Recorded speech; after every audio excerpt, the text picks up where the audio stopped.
بحرانی که در اروپا و آمریکا به وجود اومد، در اون بحران بانک‌های آمریکایی و اروپایی اومدن به صنایع کمک کردن. مثلا جنرال موتور و فورد اومدن 33 میلیارد دلار با بهره 1.5% بانک‌ها آقای مهندس، ببینید شما خودتون اشاره کردید به حمایت دولت در زمان بحران، ولی ظاهرا آقای دکتر ما شرایطمون یه جور دیگه است. یعنی اینکه موقعی که شرایط عادیه دولت حمایت میکنه و بعد شرایطی که بحرانی میشه دست تنها تولید کننده دست تنها میمونه و حمایت قطع میشه. ما داریم برعکس عمل میکنیم. واقعا اینطوره یا خیر؟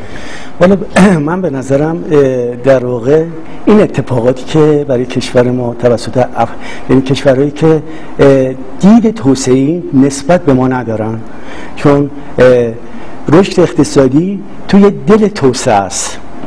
وقتی که ایران داره توسعه میکنه در تکنولوژی های مختلف، ببینید من یه نمونه میزنم بازم برمیگرده آخر سر به قطع سازان.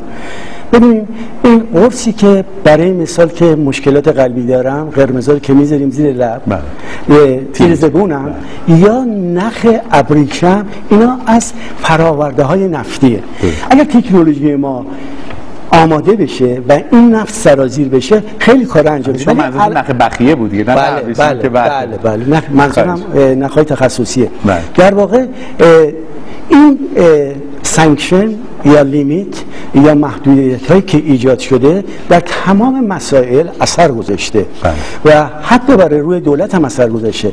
در این بره یکی از کارهایی که دولت میتونه بکنه، در واقع اینا اقتصاددانای ایران اعلام کردن، دانشگاهی ها اعلام کردن که چندین بار ما میتونیم این هدفمند شدن یارانه ها رو که در واقع ما باید ماهیگیری به مردم یاد بدیم ببریم تو بخش تولید.